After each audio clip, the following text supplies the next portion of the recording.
Hello and welcome to the multi-part series of building, deploying, and managing a COVID-19 data analytic microservices application with Docker, Kubernetes, and OpenShift. This is day two of the multi-part workshop series, uh, and the series is a part of our ongoing Build Smart on Kubernetes World Tour. It powers series of hands-on workshops that empowers you to innovate more and ship faster with one of the leading hybrid cloud enterprise container platforms and container orchestration platforms, that is OpenShift. So we are going to be taking a look at how to build application and Dockerize it today. I hope you can hear me.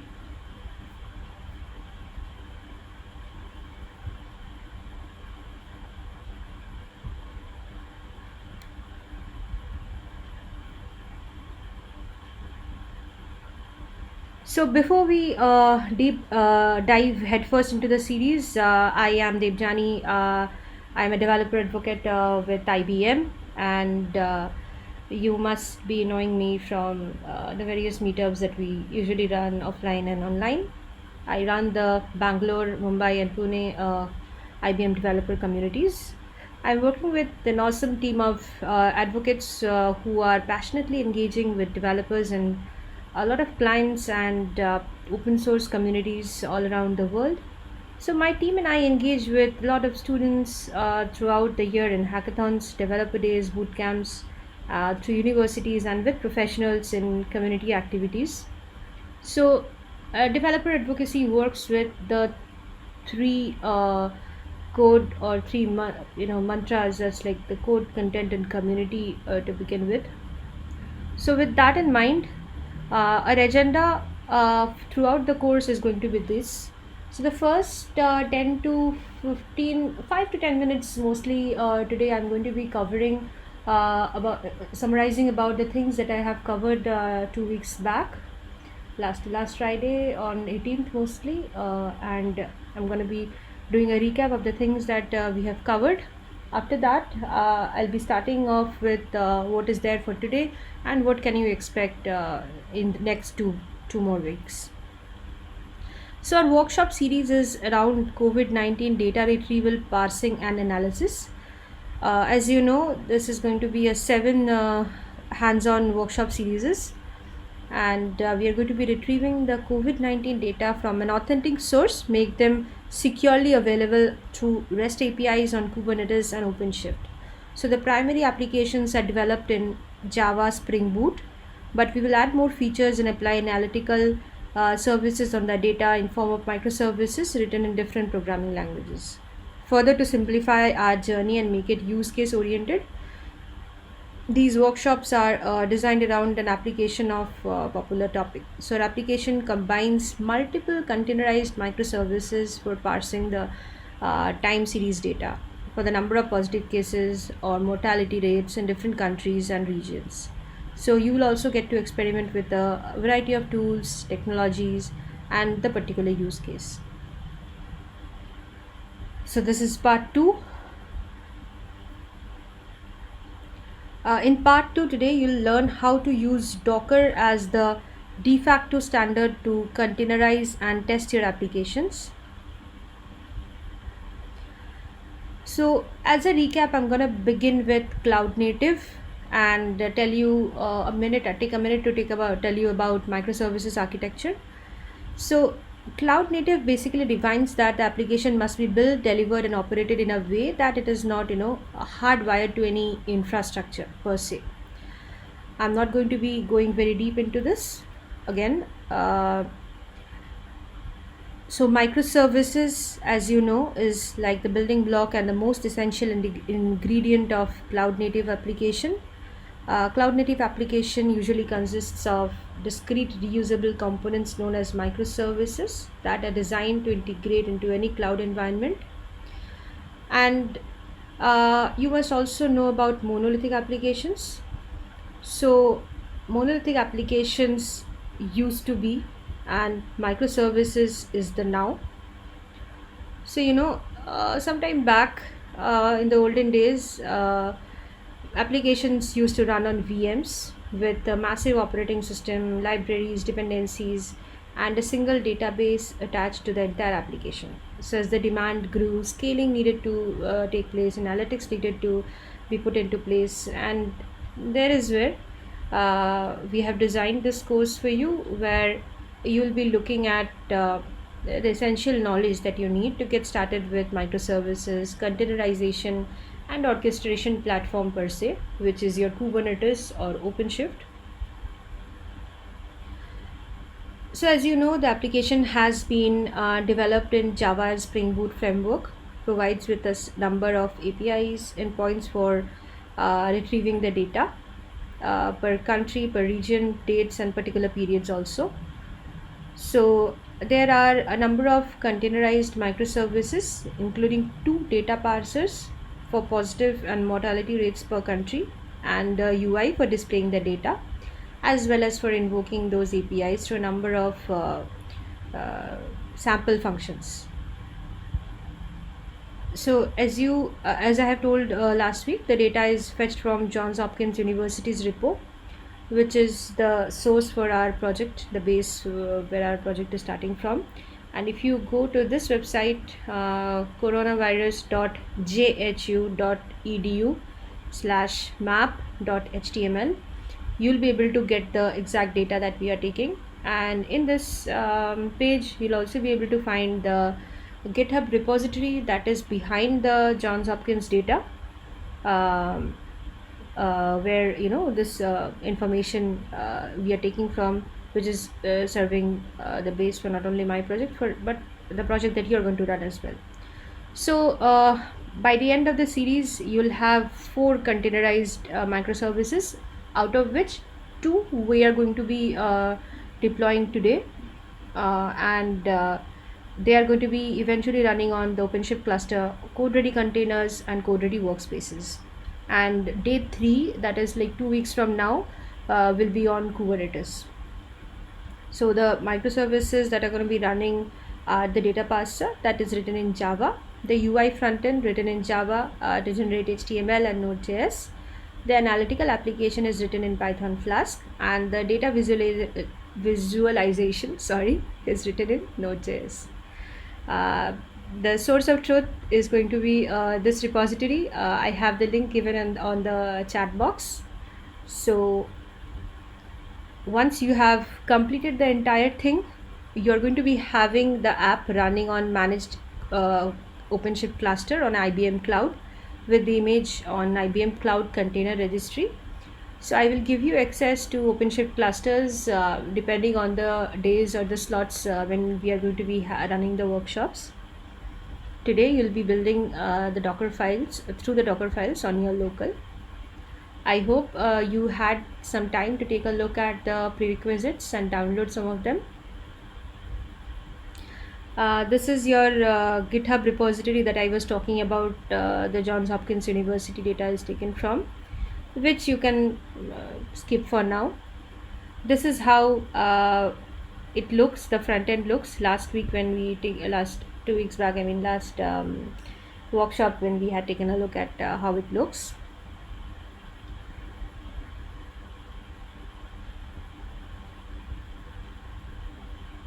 So again, this is the overall architecture in a very simplified manner. Your data parser, your database, the JPA, and the REST APIs, and they are on Spring Boot. With that, I think I have taken a good 10 minutes to do a recap. We will be going with the agenda for day 2. Here's a quick look at what you're going to be learning and how Docker fits into our learning journey. In this lab, you're going to be learning about containers, the basis of containerizing microservices with Docker.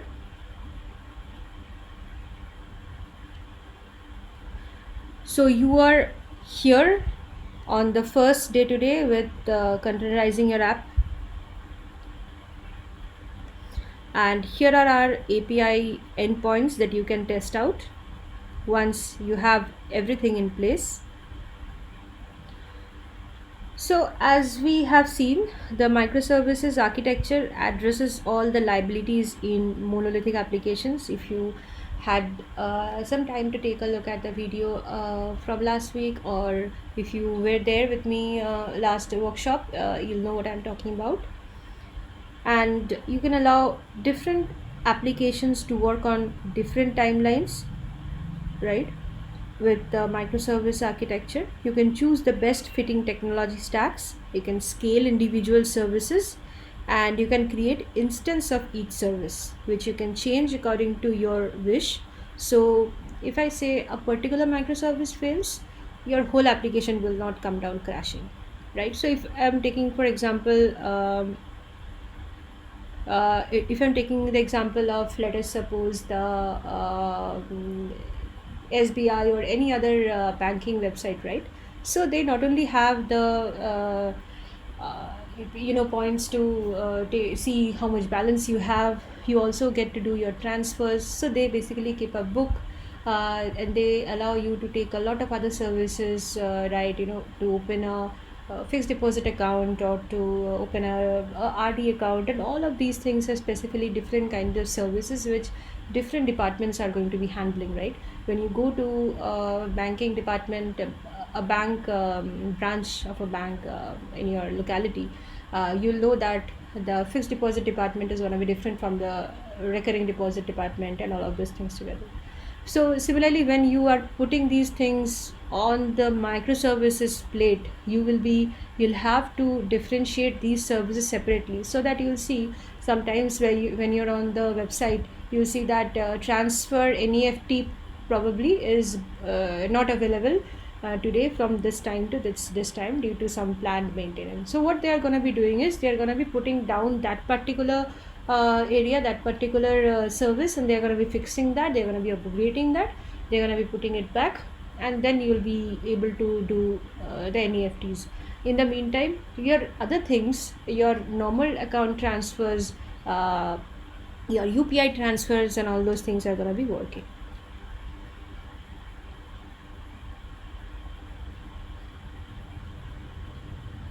So what we have here is the first, if you start from the top, are the things that I told you, are the components of the projects that I was talking about.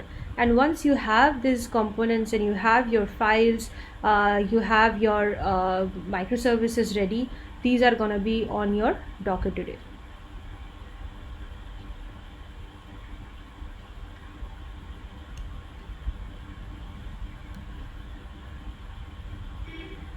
Okay, what we will do today is packaging our Spring app. We will be creating two Docker files. So if you look at the GitHub repository, if you go a little down, you'll see that there are two repositories, one for the analytic, the data parser application, and the other one is the UI application that you see, the green and golden application that is showed a screenshot of some time back. So we will be packaging both the Spring applications, both the applications separately. We'll be creating the Docker files for both, which in this case, when you are forking and cloning this repository on your account, you will be having the Docker file already built there, so you don't have to already written there, you don't have to write it again. However, we are going to be building it today. You will then, after building, push it to the registry, pull from the registry, deploy onto Kubernetes, which we will be doing sometime later. So I'll take a step back and start from containers, right? So see, although it is possible to run every application on a single virtual machine, which was the case before containers came into being, right? So the operational overhead, the cost and resource cost of this multiple extra VMs required generally invalidated the perceived benefits of virtual machines. Virtual machines have the advantage of providing hypervisor level isolation for the apps. However, that comes at the cost of running a complete operating system for each application, and that's not what we want, right? uh, because like whenever you have a OS update, your entire application could crash because of a particular dependency that was required in Windows 7 but is not required in Windows 8 anymore. So containers provide isolation, taking advantage of kernel technologies like C groups. If you are into Linux, you must have heard about this. Before containers came into being, C groups is what Google used to call and use this tech as. So it also takes the benefit of kernel namespaces and SC Linux, which have been really battle tested and used for Google by Google for years, and US Defense Department and all of those. So since containers use the shared kernel and container host, they reduce the amount of resources required for containers itself and are more lightweight than virtual machines. Hence, containers will provide an unmatched agility that is not feasible with VMs. See, for example, it only takes a few seconds to start a container. Also, containers support more flexible model when it comes to compute and memory resources, and allow resource burst mode so that applications can consume more resources when required within defined boundaries. An example of that would be we all file our taxes, right? We are mostly professionals here. You guys who are attending, those who are students, you will be filing your tax in a year or two. So, whenever you do that, I don't know about you folks, but mostly for me, last day, that is like the 31st of March. Last week it was 31st, last year it was 31st July. This year I haven't filed my taxes yet, so I'm gonna be waiting for the last day, and on 31st of that last month I'm gonna be filling it up. So the rest of the year, the traffic is way less, right? If you talk in terms of ITR filing, I'm not talking about the other, GST filing and all those things. Imagine for a second that the income tax department website only consists of us professionals filing our IT. So like on an average day, you'll have 100 and 150 200 very intelligent people, very diligent people who are filing their taxes. However, there are these people who are extremely lazy like me, who will be waiting for the end day to file the taxes. And what happens on that day? You must have even once in your life faced this or heard this from your other colleagues that I tried filing it, and it didn't work. It did happen with me 2 3 years back, and I filed later with some fine, or I don't know what. It was back in 2016 or 17. So what happens is that 100 people from the usual day becomes on a scale of 100,000 people, because of the number of professionals that file on that particular day. And what needs at that moment is for your system, for their system, to be able to scale it, to be able to handle the 1000 capability. So what would happen with VMs is, with VMs you would have to have that 100,000 capability each day. So the other days when you have 100 people visiting, you would have to bear with those losses, because not every day that many numbers are visiting. However, with containers, you have the flexibility to design that I'm going to be designing it a daily 100 people kind of a traffic, but if needed, it can scale up to 100,000, and your cost gets reduced manifold, because you don't exactly need the infrastructure or OSs for every particular set of infrastructure. You don't need someone to maintain and take control of those n number of virtual machines which would have those OSs and dependencies. You don't need updation of all of those individually.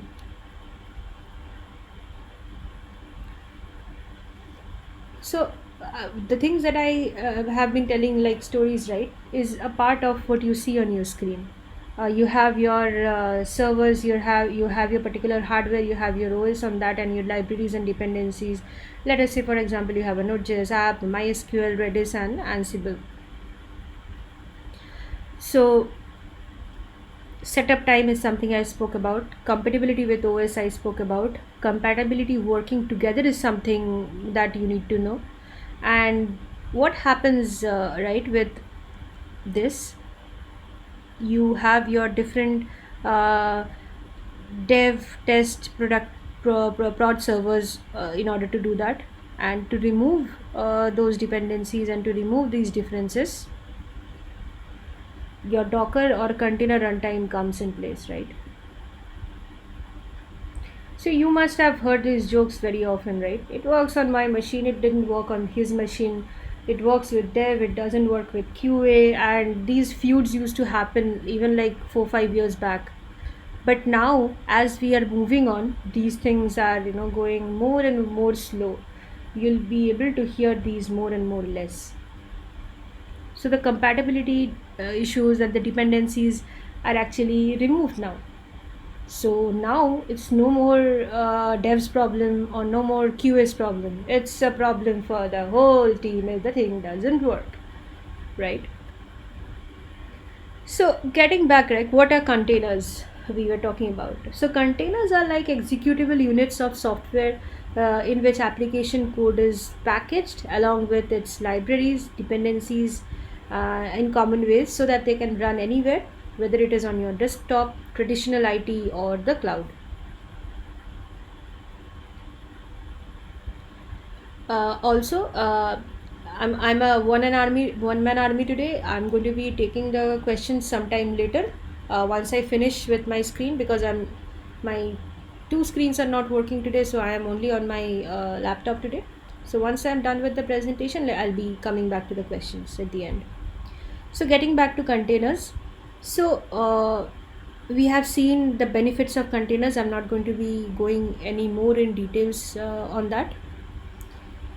Now coming to Docker, right? So Docker is like a tool designed to make it easier to create, deploy, and run applications by using containers. So you can develop your application and its supporting components using containers. Container becomes the unit into your production environment as a container or as an orchestrated service. So this works the same whether your production environment is in a local data center, cloud provider, or a hybrid of the two, which is like known as the hybrid cloud, right? So the launch of Docker open source project happened in 2013, which then fueled the rapid growth in popularity of containers and the various technology practices that accompany them. Before that, it used to be more niche. So Docker provided a straightforward way to build and run containers through an open source platform. And this is what led to an explosion of not only Docker and containerization, but also a myriad of complementary tools, tech, and development methodologies that still prevail and continue to grow. So this is what the Docker architecture is like. Docker uses a client server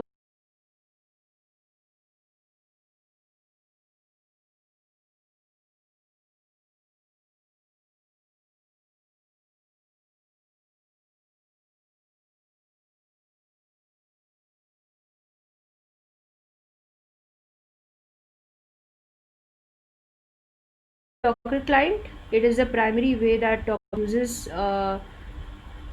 users interact with Docker.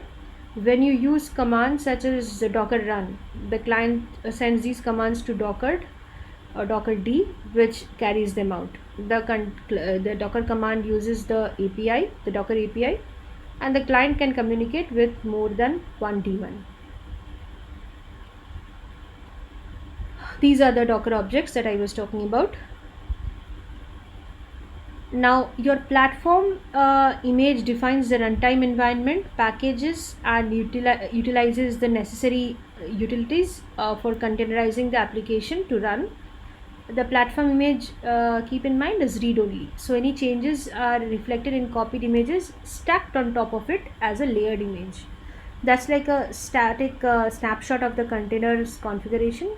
Image is read only layer, it is never modified, and all the changes are made in topmost writable layer and can be saved only by creating a new image. Each image depends on one or more parent images.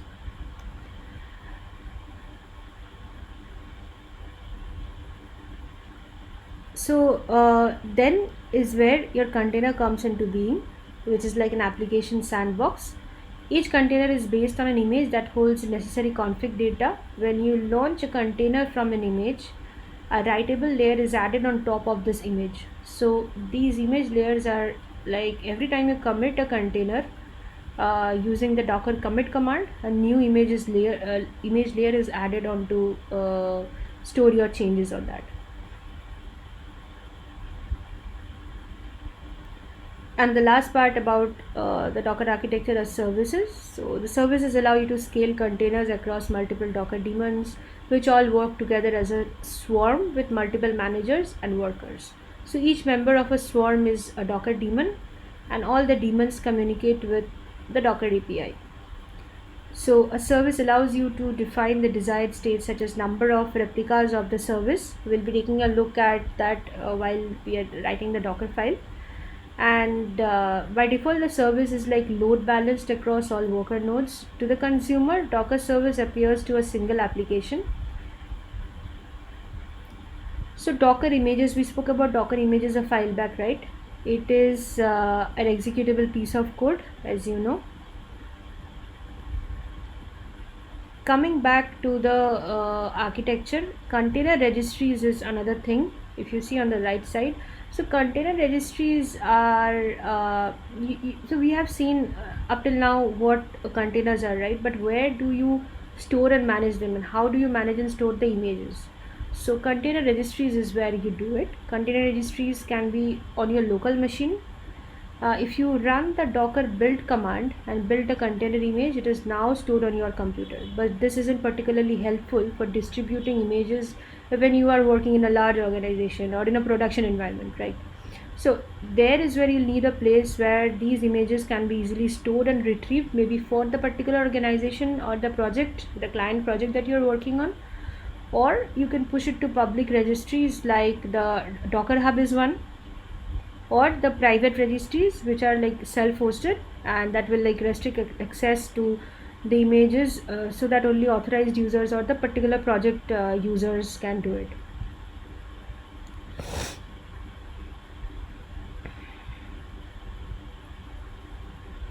So IBM Cloud Container Registry is another like that, another registry like that.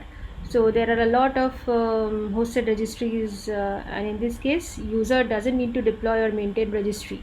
So that is done by the provider. So this publicly available registries contain your, if you want to run a container with Mongo, you can fetch an image, an official image from Docker Hub, and you can use it as you want to use.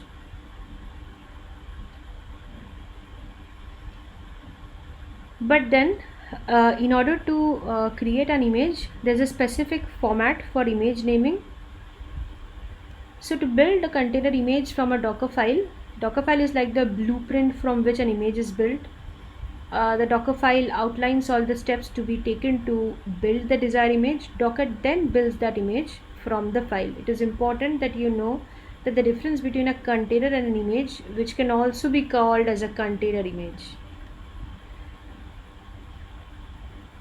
So the first step for Docker file is to build, and like I was talking about container and an image, right?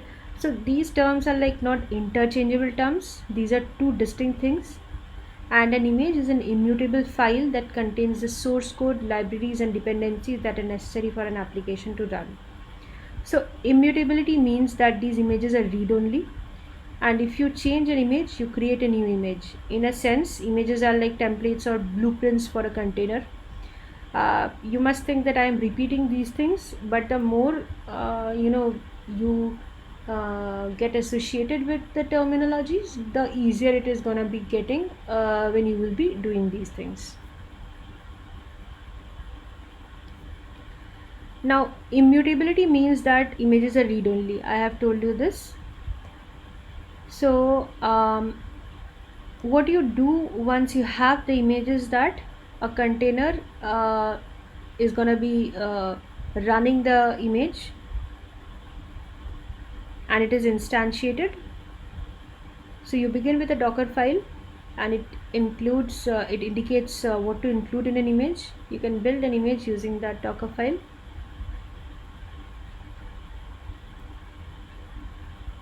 And that's how the container is run.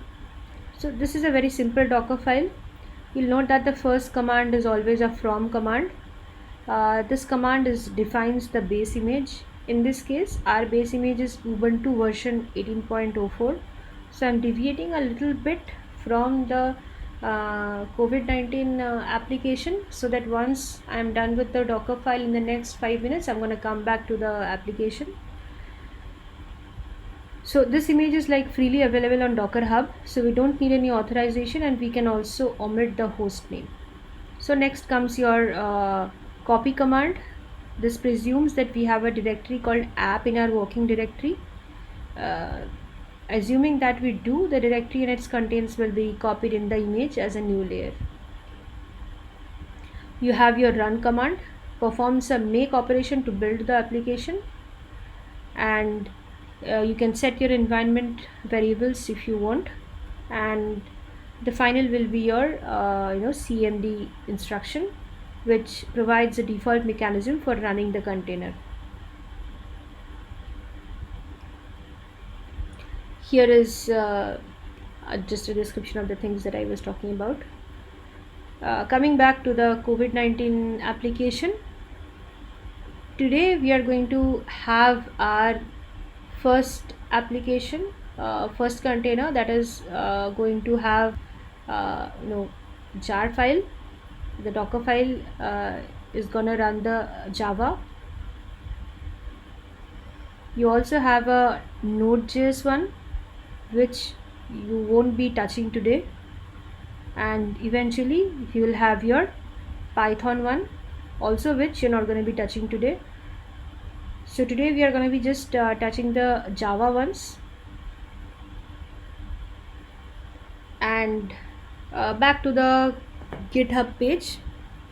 So I hope by now you have forked and cloned this on your local machine. And here are your prerequisites that you need.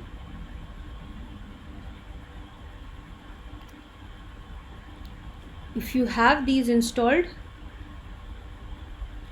you'll be able to start right away.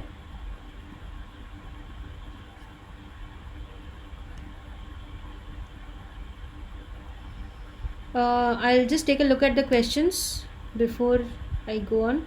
No, you don't need the previous recording right now. You can follow along today, and this should do. Previous, what I covered was just mostly the application demo and details of the recap, the first 5-10 minutes that I did.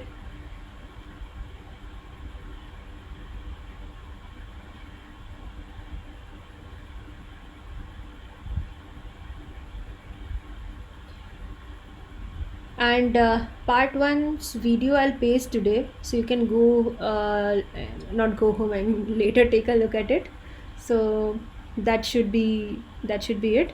The presentation, yeah, I'm gonna be posting this. I'm gonna be making videos and posting it later. Give me some time, so you don't have to be furiously screen capturing. You should be good.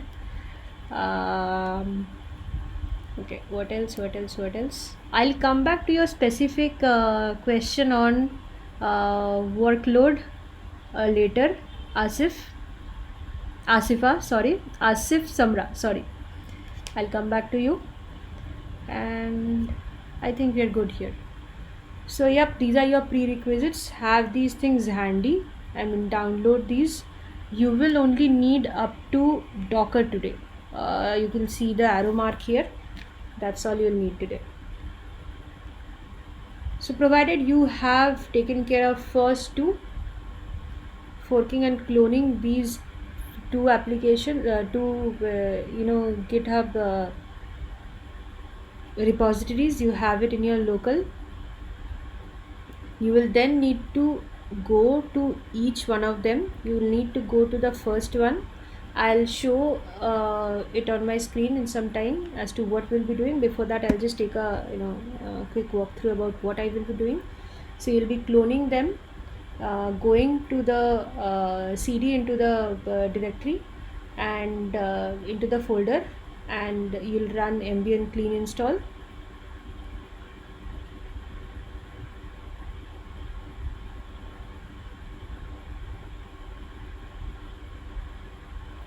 Once you do that,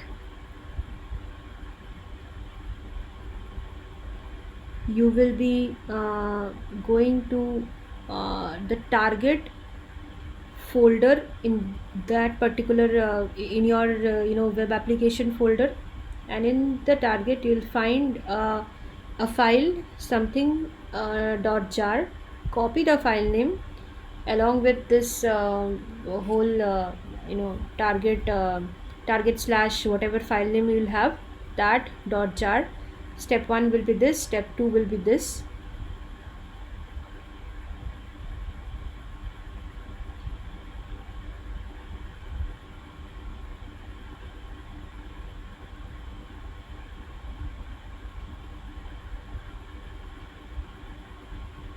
Once you have done that, you can then take a look at your local host. So my commands are customized like Mac. So I have curl, http, whatever. You don't even have to run this. You can just directly do localhost 8082 on your browser, and that should work.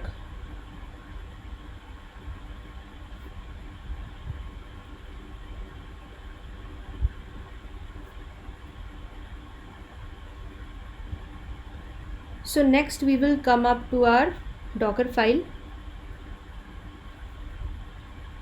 So if you take a look at the repository, you'll see that you can put the name whatever you want. These are the steps. So you can build the Docker file from your web application folder. You are building the Docker file.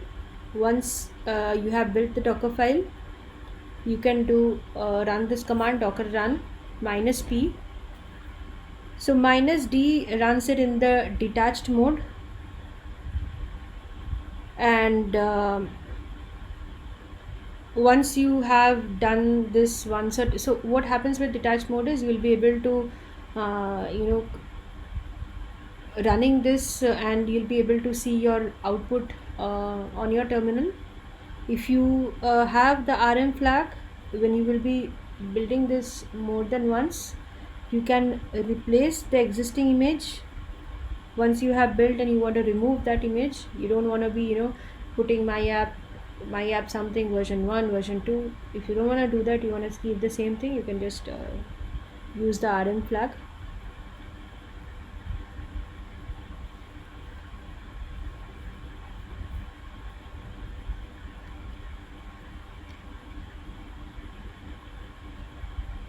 So this is what I was talking about some time back.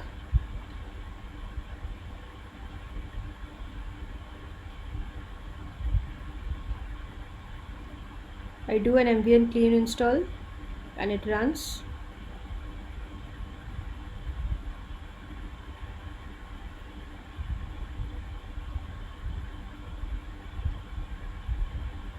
The application packaging is happening.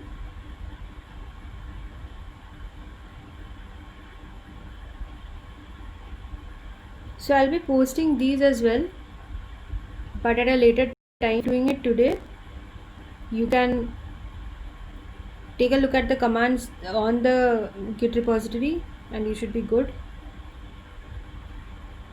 Take some time.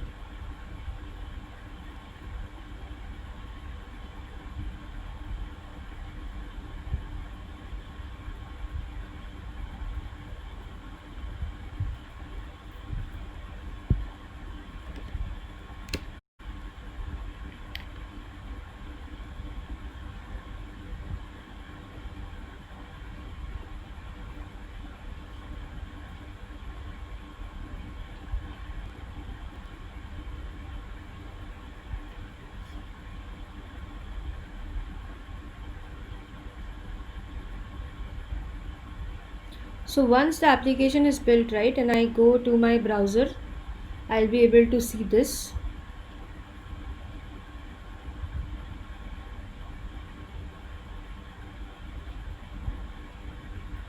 If it is successfully deployed, you'll be seeing that these things are working fine.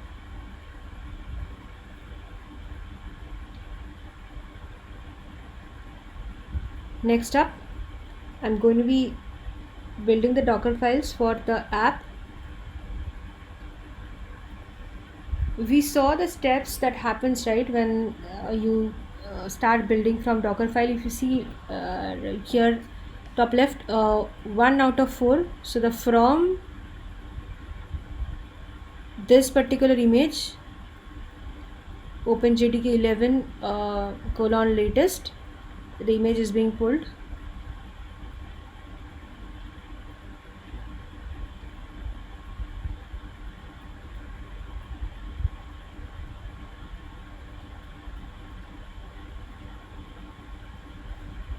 So I have an IBM colleague with me watching today. Hey Curtis. Curtis is with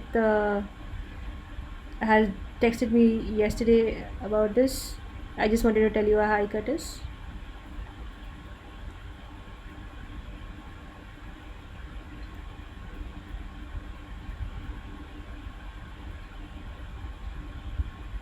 So whenever you are going to be doing this on your own, take a look at the steps when you are building the Docker file. Step 1, 2, 3 and 4, and now you see that it is successfully built and tagged and it is running.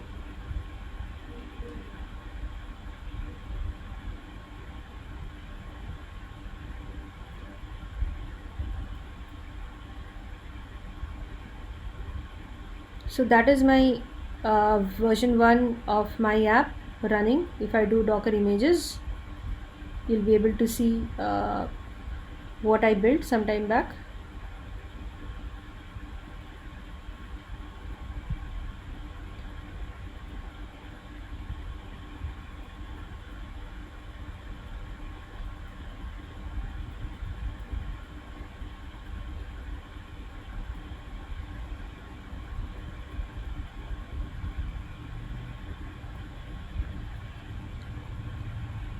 These are the next set of commands that you need to run.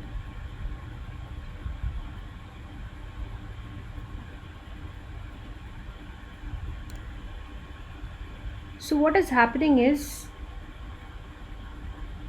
when you are running your container on the port 8082,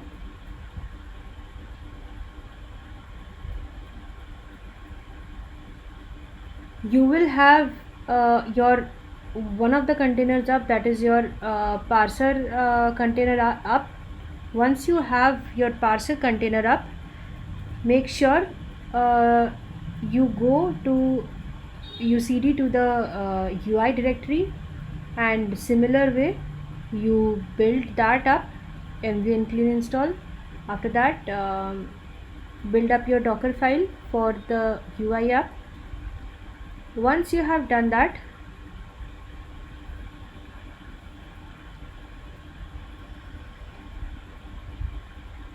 you can then think about connecting the two containers together. At the later stages, when you come a little down at the GitHub repository, you will be able to find the docker exec command. So there is where we are trying to connect those two, SSHing into the Docker containers.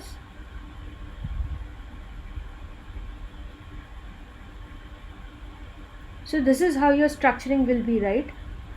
So mine and your IP addresses may differ. So if you take a look, once you have done both the things and you run docker inspect, finding running the container name of the container, you will be able to see a list of things included there, and those will be your among those information you'll have one where you'll have the IP address mentioned. I'll just show you in some time that.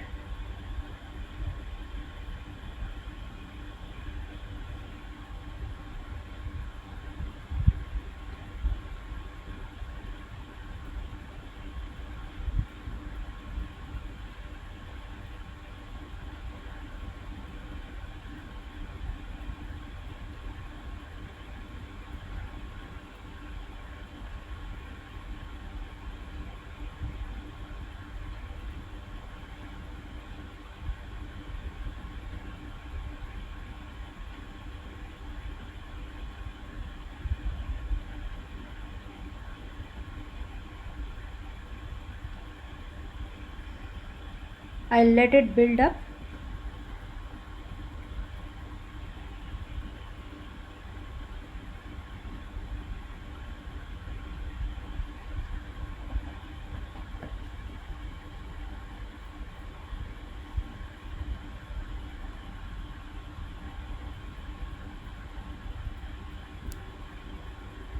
Once done, and I do run the command to reach the localhost. If I run hello, I get a hello world back. This is where you know that your stuff is working. I'll take a quick pause and switch onto the terminal.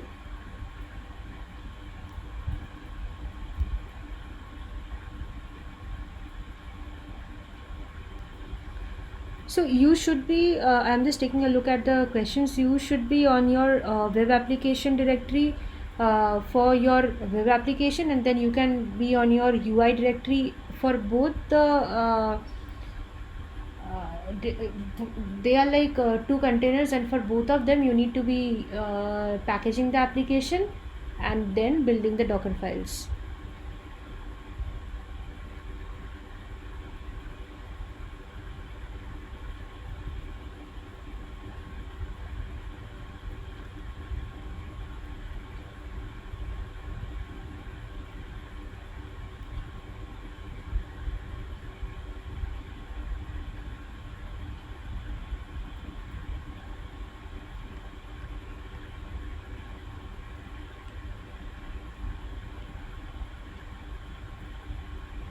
So this is the last command I had run.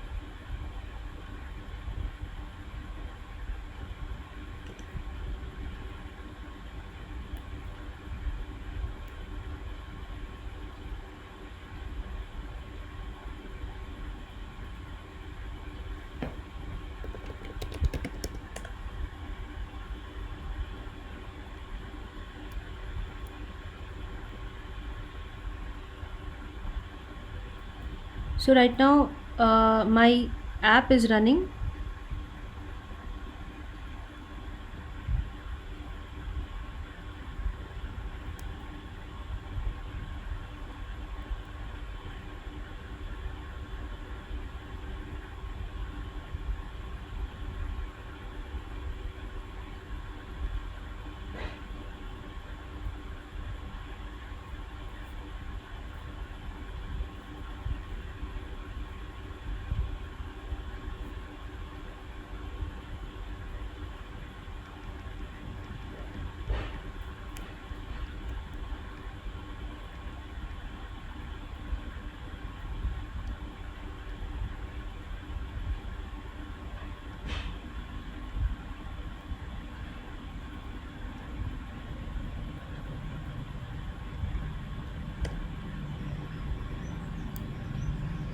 So with this, I have the app and the UI, both of them running.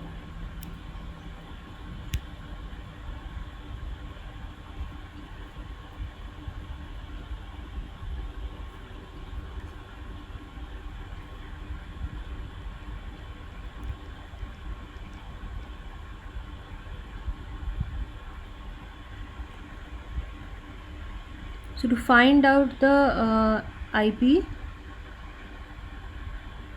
I'll run the docker inspect command.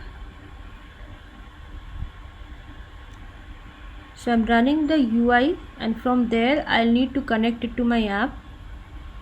So my app container ID starts with A7, and this is going to give me, so it is IP is 172.17.0.2. I'll just quickly copy this, and it is on port 8082. I'll switch my screen to just give me a second.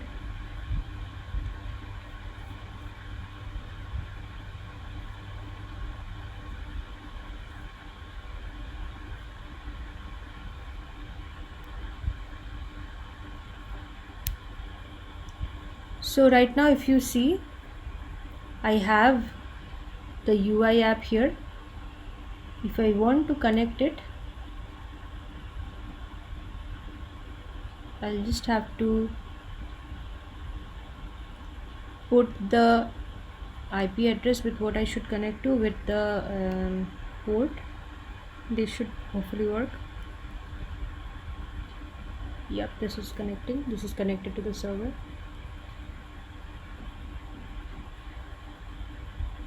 So display for all countries. So I have my data running for all countries.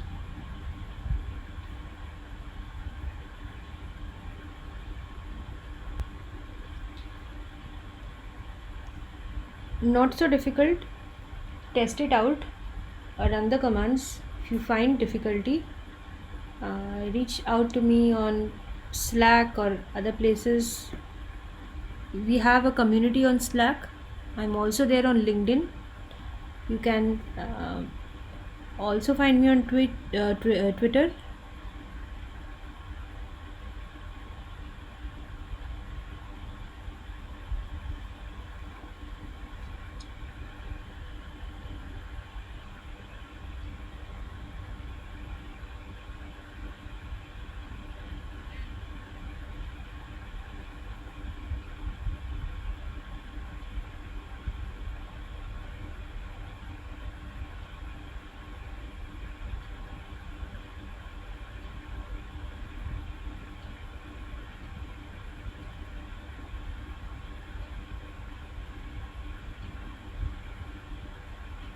I'll just take a look at the questions right now. Asif, I see your question on IAC. So let me do something. Let me post it to you here. So you have Ansible and Terraform, right, for this? That should do.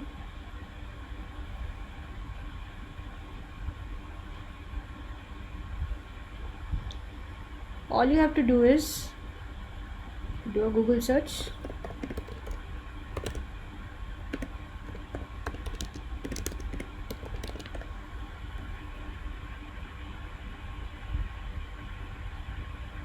And you'll find the things that you need here. I'll quickly post this.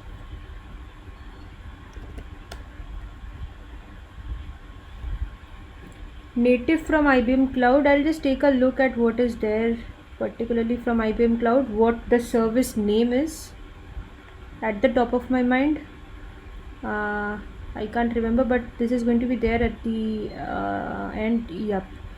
So just one sec.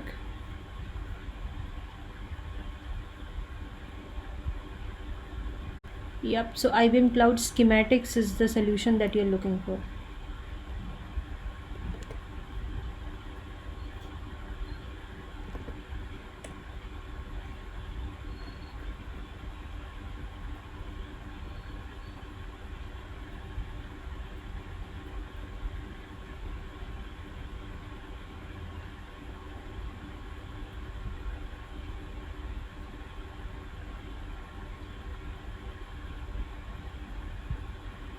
I think that answers your question here.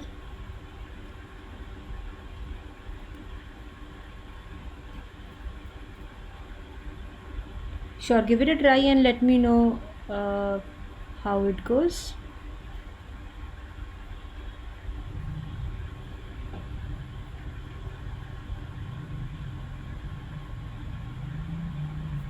So coming back to just give me a second.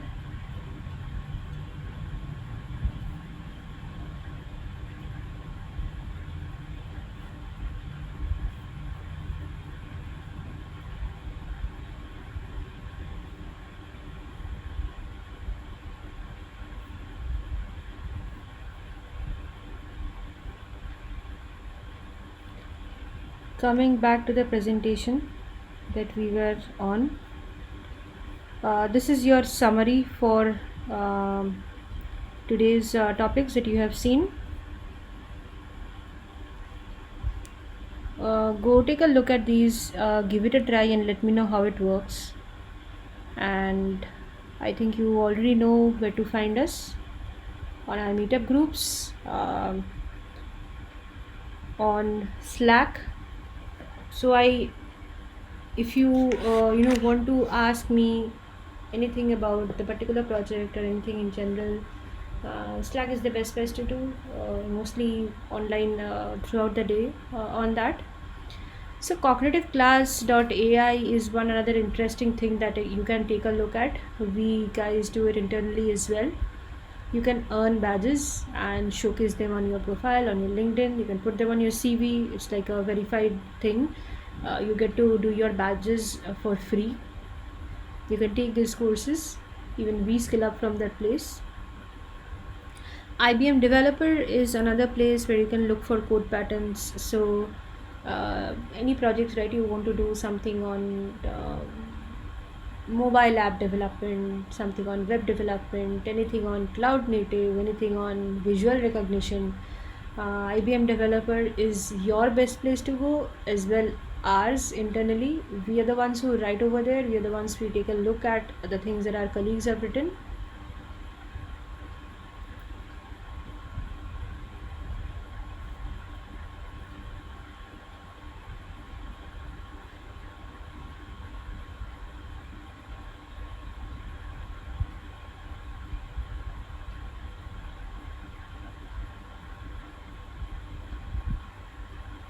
I'll come to your load balancer question back with next week, Asif.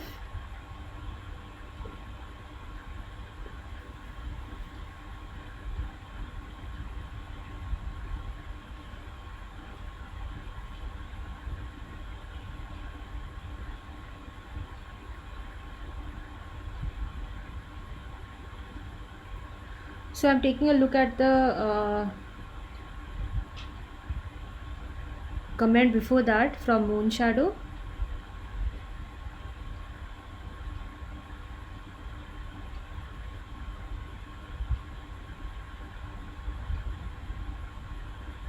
So why do you need to run different Python installations on different containers if you had practice with conflicting dependencies? Yep, you could do that, but then wouldn't it be like redundant? Is one question that I have in mind. Like, I think it probably is gonna be redundant. Folks, just bear with me for a minute since you have stuck through. I'll just give a link of a feedback form. This is something I need to do in order to understand how I'm going, if I'm going good, if I'm going bad. It's like an honest feedback from your side. And based on that, I'll improve myself. And if I'm good, I can give a pat on my back. I'm just pasting the link.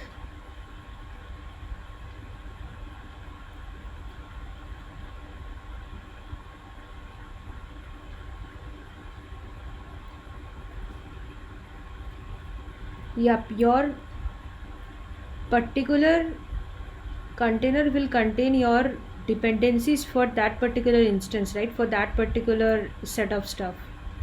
You don't want to be running different containers with different installations.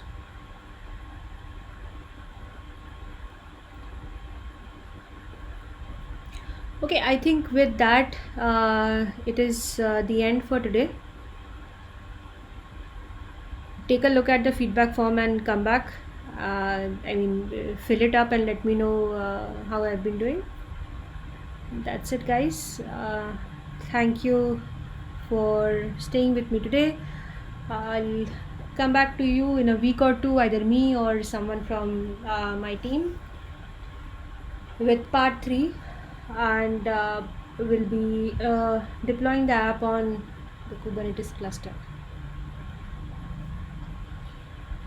Previous recording, I'll be posting the previous recording in some time. I'll post all of these up on the GitHub repository. I'll just write this down also.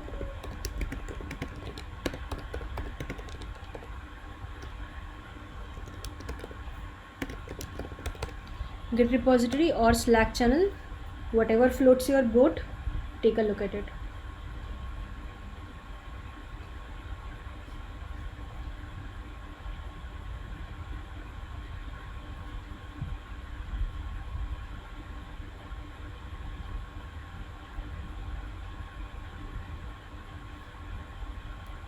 Thank you guys.